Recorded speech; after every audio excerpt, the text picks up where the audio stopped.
BBA, BCA, BCom computer కోర్సులో 100% placement లభించే ఏకైక డిగ్రీ కాలేజ్ కూకట్పల్లిలోని I3 డిగ్రీ కాలేజ్ 8367215215.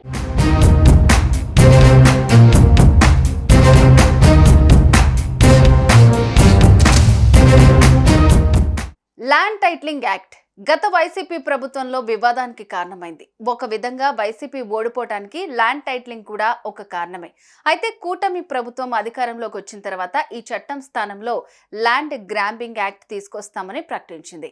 దీంతో అసలు ఈ ల్యాండ్ గ్రాబింగ్ యాక్ట్ అంటే ఏంటి, ల్యాండ్ టైటిలింగ్ యాక్ట్కు ల్యాండ్ గ్రాబింగ్ యాక్ట్కు ఉన్న తేడాలు ఏంటి అనే ప్రశ్నలు తలెత్తుతున్నాయి.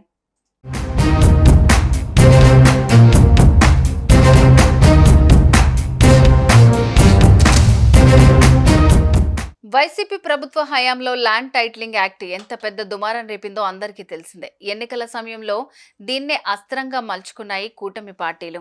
ల్యాండ్ టైటిలింగ్ యాక్ట్తో భూమి హక్కుదారులకు అనేక రకాల ఇబ్బందులున్నాయని, తాము అధికారంలోకి వచ్చిన వెంటనే రద్దు చేస్తామని టీడీపీ, జనసేన, బీజేపీ కూటమి ప్రకటించాయి. ప్రజల స్థిరాస్తులపై చట్టబద్ధమైన హక్కులను ప్రభుత్వం నియమించే వ్యక్తుల చేతిలో పెట్టే అవకాశాన్ని ఈ యాక్ట్ కల్పిస్తోందన్న భావనను వ్యక్తపరిచారు. దీనివల్ల భూ యజమానులు నష్టపోయే ప్రమాదం ఉందని, వివాదాలను క్లియర్ చేయించుకోవడానికి లంచాలు ఇవ్వాల్సి రావచ్చని కూడా చెప్పారు. కొన్నిసార్లు రాజకీయ నాయకుల ప్రమేయంతో అసలు యజమానులకు బదులు ఎవరికైనా వాటిపై హక్కు దక్కే ప్రమాదం ఉందని గట్టిగానే ప్రచారం చేశాయి.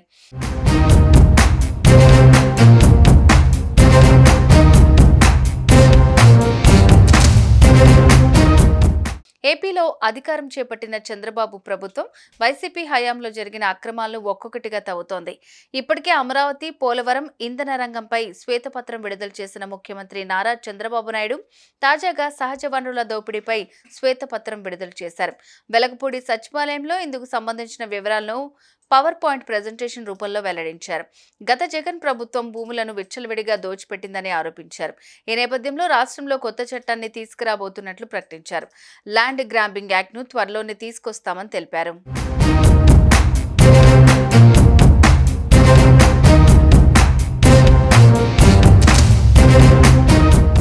అసలు ల్యాండ్ గ్రాబింగ్ యాక్ట్ అంటే ఏంటి అనే సందేహాలు వ్యక్తమవుతున్నాయి.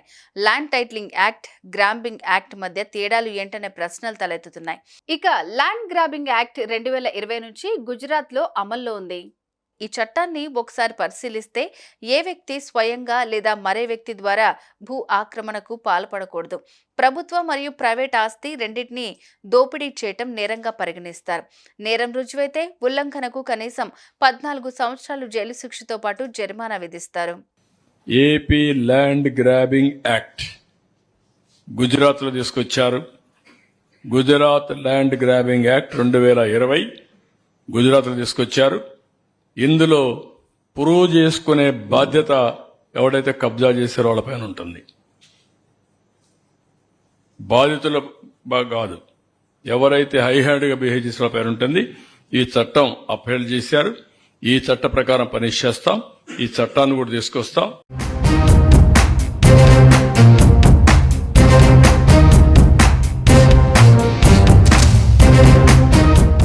ల్యాండ్ గ్రాబింగ్ యాక్ట్ ప్రకారం ఎవరైనా భూమిని కబ్జా చేస్తే ఆ భూమి వారిదేనని నిరూపించుకోవాల్సి ఉంటుంది. పేదలు, సామాన్యుల భూములకు దీని ద్వారా రక్షణ లభిస్తుంది.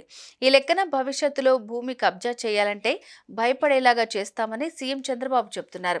ఈ యాక్ట్ ప్రకారం భూములు, ఆస్తుల కబ్జాకు గురైతే ప్రభుత్వానికి ఫిర్యాదు చేయాలి. తద్వారా విచారణ చేపట్టిన అనంతరం బాధితుడికి న్యాయం చేసి కబ్జాదారులకు శిక్ష పడేలాగా ప్రభుత్వం చర్యలు తీసుకుంటుంది. అయితే ఇక్కడ తామే భూ యజమానుల కబ్జాదారులు నిరూపించుకోవాల్సి ఉంటుంది, లేదంటే శిక్ష పడుతుందని చంద్రబాబు సర్కార్ చెబుతోంది. మొత్తంగా గుజరాత్లో అమలు చేస్తున్న ల్యాండ్ గ్రాబింగ్ యాక్ట్ను ఏపీలోనూ ఇంప్లిమెంట్ చేయడానికి కూటమి ప్రభుత్వం ప్రణాళికలు రచిస్తోంది. దీనిపై త్వరలోనే అధికారిక ప్రకటన వెలువడాల్సి ఉంది.